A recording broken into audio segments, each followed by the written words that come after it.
Committee, and we just want to give some very clear messaging to people. Now, we've been briefed by the Bureau that we do expect this system to start moving south by tomorrow morning. So once again, it's unpredictable, but that's what we are hoping. Now, because there are going to be a lot of road closures, there's going to be a lot of water around, we are making the decision today to close a lot of schools in South East Queensland. They will not be open tomorrow. And can I also encourage people to work from home tomorrow, because we do expect the levels around Brisbane to remain high. Around Ipswich, of course, this event's moving down to the southern ends of the Gold Coast, of course, Logan, the Scenic Rim, and of course we've got the peak happening as well in Maryborough. So we will put the full list of councils. I've just had a meeting with the mayors as well. We will update that through the media channels, but please, if you are living in those areas where there has been a lot of rain, I'm urging you that your children will be staying at home tomorrow, and we don't want people out on the roads. We need our emergency services to get out and about as quickly and safely as possible. Now also, if you are living in an area where there are, you're prone to river rises or creek rises, now is probably the time to start thinking about your safety plan. So what does that mean? We'll get the State Disaster Commissioner to go into a little bit more detail. But if you have friends or family elsewhere, you may have to think about moving to a safe place. We are opening up, the councils are opening up more evacuation centres. I think there are over 20 open at the moment. I know Brisbane City Council is looking at opening another couple. And as I said, we never expected this rain. This rain bomb is just, it's unrelenting. It's just coming down in buckets. It's not a waterfall, it's like waves of water just coming down, and everyone can see it. So we want people to be safe. Everyone can see what's happening around their local suburbs. Once again, parents, please do not let your children go into these floodwaters. I've seen images on the TV. Anything can happen. Please have your kids at home. Now's not the time. If you're a teenager, please don't go near it. And can I also stress to the media outlets, please don't film that, because it is unsafe. Please, I want everyone to be safe during this time, and the Commissioner will talk about that in a little bit more detail as well. Okay, so for the next 24 hours, we do expect the rain to be easing, but of course that doesn't mean we're out of the woods, because we're going to see these high levels for the next 3 days, especially around Bremer, the Brisbane River, and also down to the Logan, the Albert, and there could be some flash flooding as well. So fingers crossed this weather system is going to pass, but it is incredibly important that we save people's lives and we keep people safe during this time. So if you are seeing water coming up, now what happens here is the local councils are responsible for issuing the emergency alerts, and our people here are monitoring those councils and urging the councils to get the emergency alerts out, so then they can alert the suburbs of the families of where we think there are issues. So they do all that mapping, and we are stressing to them to please get that information out. And can I say they are cooperating very well, so thank you very much for that. Okay, I'm going to hand over to the Bureau, then the Commissioner, the State Disaster Coordinator, and then separately, after we finish, because I've got the Prime Minister coming here and I don't want to be late for him, you'll have a separate briefing on the water and the dams. But we are seeing, once again, incredible levels into our catchment system. It's now up to 169.4%. There's a lot more capacity there, and hopefully with the easing, those controlled water releases, you'll hear from the dam experts. And that's what's really important. I want Queenslanders, especially in South East, to understand how that's operating. They have given me a level of assurance, and I want them to give you that same level of assurance that I've been briefed on. And that's the way we operate in this state. We get the expert advice, we get them in, and we listen. Okay, the Bureau. Premier, before you go, can Yes. you take some questions before we throw to the others? Yeah, sure. Yeah. Why were the rainfall forecasts that you warned about in Parliament not taken into account to allow for significant releases of water from the dam to allow for spare capacity? Why was that not done at all? What do you mean? I mean, there has been a whole lot of modelling that has been happening. No, forget the modelling. I'm talking about releases of water. Yeah, and that has happened. Well, there was a dribble of water on Friday, but it was too late. The rain was falling. Sorry? Are you aware that the new manual that your government commissioned, doesn't actually permit for releases of water based on forecast rainfall? Well, what we have been doing is that we have been listening to the Bureau. No, and that's what we do. You're aware that the manual They've been going through all of the modelling. They have been going through all of the modelling, and they have been following all of the recommendations from the Commission of Inquiry. Okay? No, that's not true.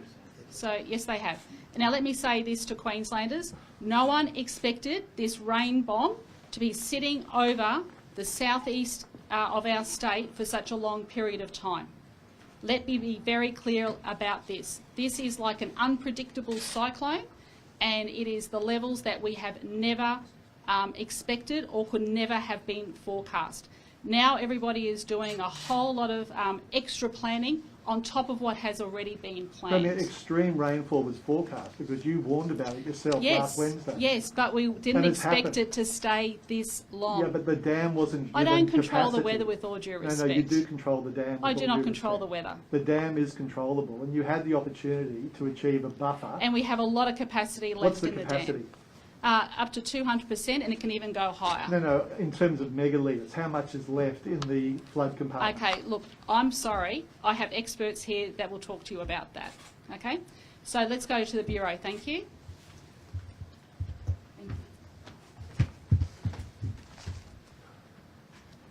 Thanks, Premier. Good afternoon. I'm just going to go through the updates that have occurred since the last time we spoke this morning. So while we are seeing a contraction of this weather event further south and the focus still remains on Brisbane and Gold Coast, we have seen some isolated shower and storm activity about the Sunshine Coast. So just noting that those areas are still seeing some rainfall activity, even though it's not this widespread event. And now that our catchments are so saturated, they will be responding very quickly to any rainfall. So in terms of what we've seen around Brisbane and the Gold Coast today and into northern New South Wales as well, we've seen this widespread rainfall continue, and we've also seen some pockets of incredibly intense rainfall.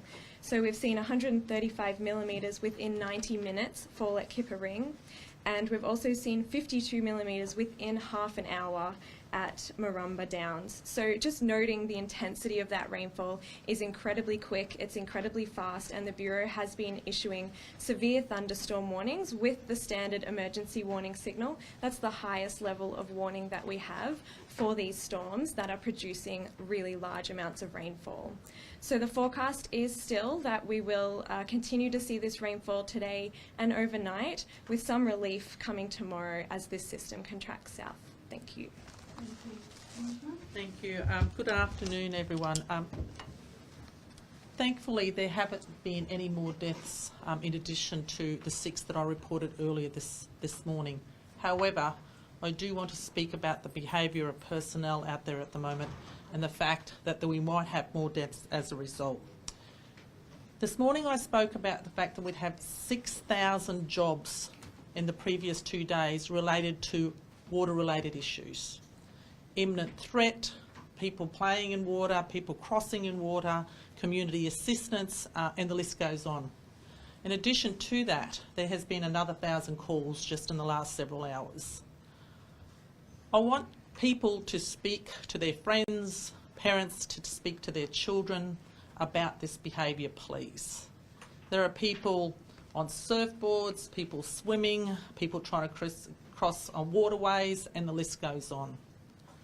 I ask all of you that you take this seriously, that you stay off the roads unless you desperately have to be on them for an emergency matter. The issue here is you are not just putting your own life at risk and other members of the public, because even the members of the public are actually going out to conduct rescues, but you're also risking emergency services. If you're needlessly on the road, we can't get to some of these events, and in fact we can't get to some of these events because of the sheer volume of water on the road. So can I please ask that you listen to authorities, you be aware, and that you assist us in this as much as you can.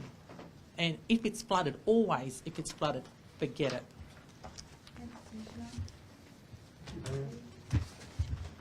I'll start by echoing everyone else's comments around community safety. Look, that's our most important issue at the moment. Can our community do the right thing now?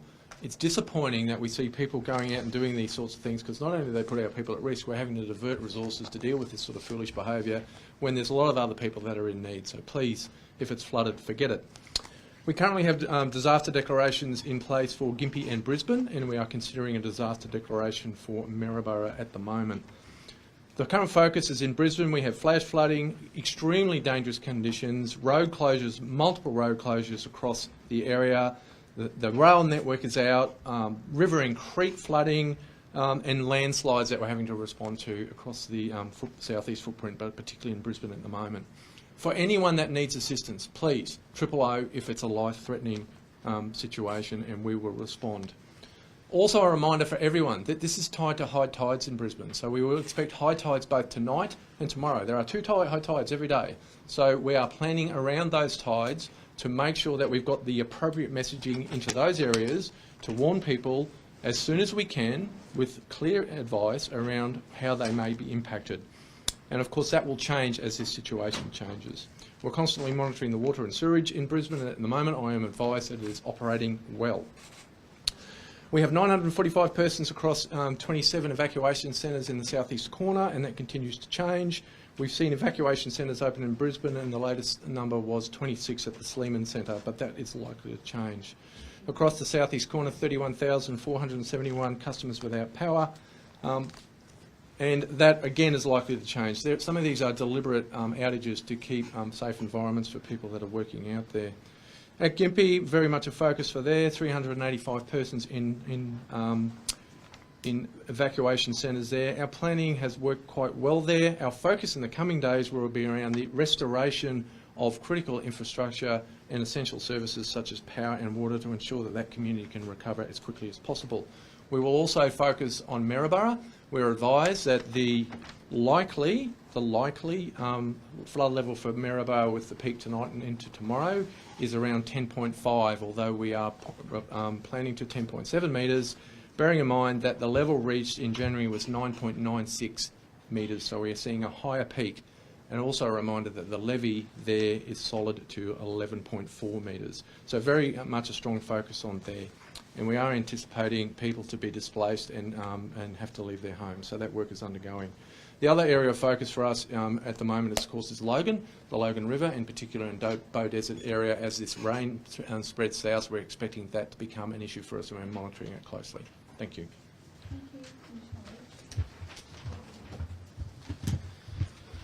Good afternoon.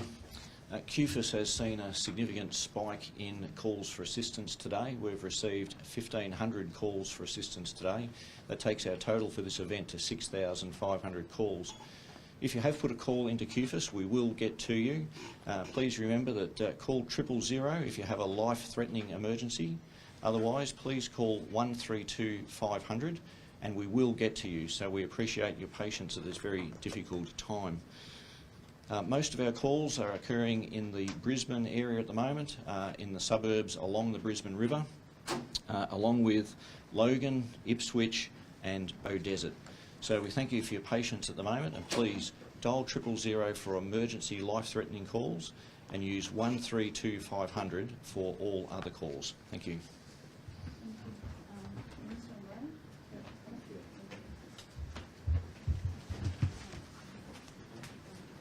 Good afternoon. Briefly from me this afternoon before I throw to Seqwater representatives.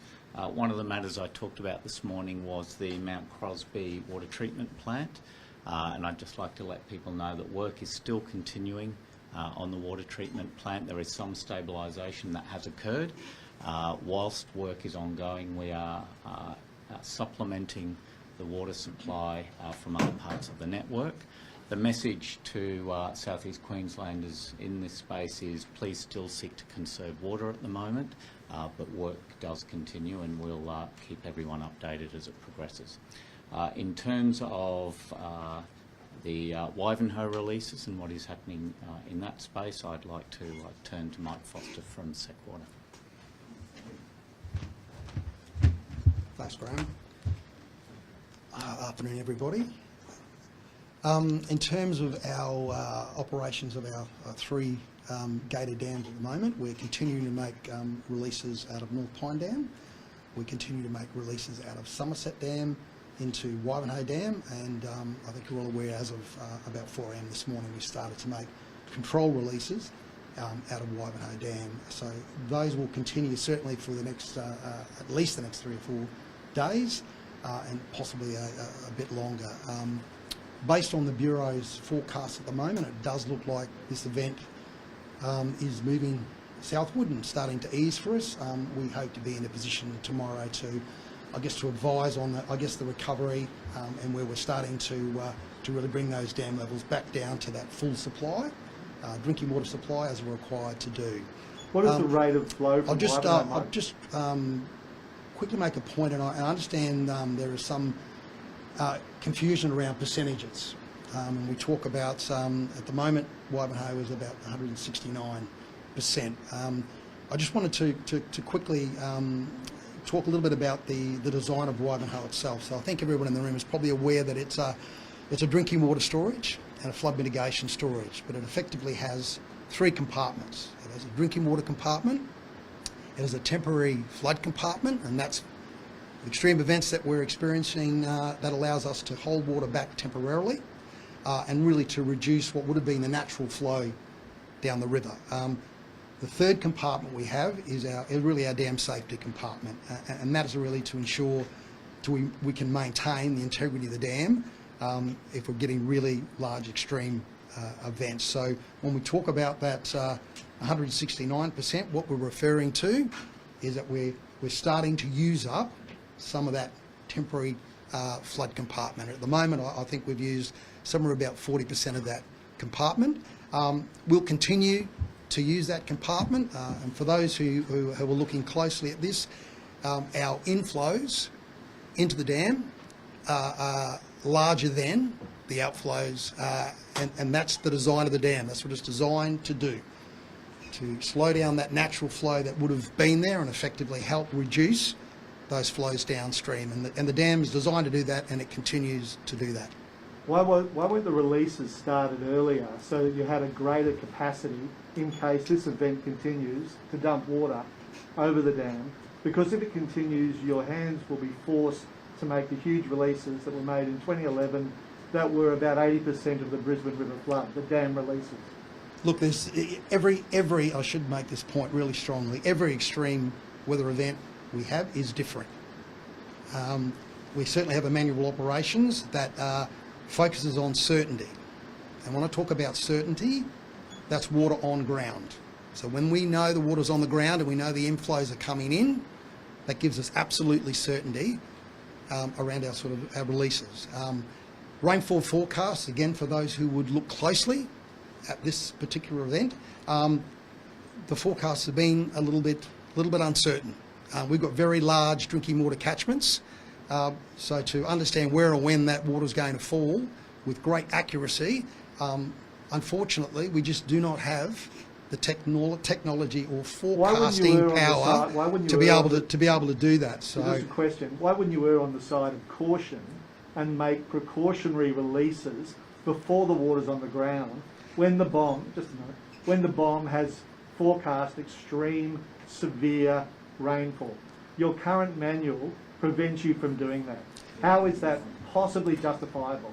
Look, in terms of forecasting, let me make another really important point about how we manage dams.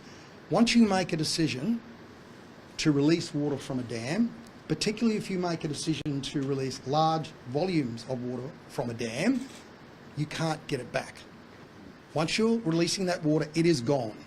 So if you've got forecasts that are telling you that there's a massive amount of water coming in, and say that forecast does not eventuate, and we have put large amounts of water into the mid-Brisbane River, what we're actually doing is exacerbating the flooding 11 and years ago, causing you flooding. flooded the city because you banked the water too long. You flooded the city by doing that, and you're doing the same thing again, and gambling that this event will pass before you have to make those massive releases that will flood the city again. Look, I'm not going to get into sort of compare and contrast because we're actually managing the event as we speak. What I can say is that we are confident based on the forecasting we've got at the moment, looking at where this event might go, that we are able to continue to use the flood compartment as we have, and we will continue to fill that flood compartment. What's the current and rate one of the of reasons outflow? that we actually do that is that and utilise. We have the luxury of a very large flood compartment that it does allow us to better manage the size of the flows that we're required to make downstream. Our manual, and one of the key drivers of our manual, is to try not to exacerbate what's happening already downstream or add to the If you impact. make the releases before the rain's on the ground, you've allowed yourself to have a bigger buffer in the dam. That's obvious common sense. And that's been the product and lesson of the 2011 flood, which, as we know, was largely avoidable and was the product of massive releases at too late a stage in the flood event. I'll just say this one more time, that if we had technology that gave us the level of certainty that you seem to think we have, then we'd be having a very different conversation. We don't have that level of certainty. You're trying to have your cake and eat it, Mike. You're saying, oh, the forecast now is that we're going to be okay. But you're saying we couldn't rely on the forecast to make the precautionary releases. So which is it? Which way do you want it? We're making releases based on water on the ground. That gives us absolute certainty. Do we look at forecasts and do we take on board forecasts? We do, to give us an idea of where an event might go. But the But in manual terms of doesn't- making is not- releases on the ground, that's what we do. Yes, we have to go. And there's a lot Well, of work that has with to respect, happen. this is of great importance to the people of Brisbane. Many thousands of whom had their homes flooded 11 years ago through the negligence of the dam. So I think we should have a few more questions about this. We'll take a couple more questions and then we have to go to the next event. Okay, there's a lot of work happening in What's West the Queensland. how big are the releases you're expecting in the next 12 hours? So look, we have the benefit of making our releases off the peak, particularly of the Lockyer. So the Lockyer River has started to go down, and what that really means is that we were able to match that and not go greater than the peak that the river system's already experienced. So the sorts of releases that we'll be making we're making today and making over the next few days will certainly be what that river's already experienced with the peak of the Lockyer and Bremer. So the whole driver is to, as best we can, not add to the impact or increase the impact of what Brisbane's already seeing. Do you think the actual releases in the next 12 hours will exacerbate the flooding we're seeing down the Brisbane River? No, that's not our expectation. Not our expectation at all. In fact, the releases that we've made today, so 4 a.m. tomorrow morning, so you won't actually start to see those releases come through the system in terms of the Brisbane CBD until tomorrow. What is the volume of the morning. release? How many cubic metres per second are being released? And the second part of the question is, I what is haven't the got that trigger detail. level for 2,000 cubic metres per second to be released in terms of the lake level of the dam? I haven't got those details with me. Well, we'd like those details. Can you take it on those? Sure, Okay, so how happy much to. water's been released since 4 a.m. this morning? Look, Surely I think since 9 a.m. this morning, and I'll stand to be corrected, but I'll confirm this, around 36,000 QMAX since this morning. And just to confirm, you can't make releases under the manual based on forecast rainfall. It has to be water on the ground. We make releases around certainty because Sorry, you're not allowed to make releases based on forecast rainfall. Is that correct?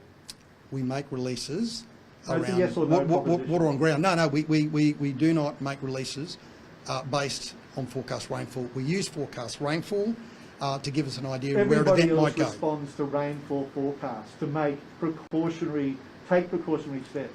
Everybody else, air traffic controllers, airlines, transport operators, but the dam operators, for the second time in 11 years, thinks they know best and they don't have to respond to the severe, extreme rainfall forecast. Well, look, Hedley, the last thing I'll say on that, and you've been through the journey, there's a commission of inquiry and a class action process, and what became incredibly clear through that process, that there is no forecasting tool on rainfall forecast that can give you certainty.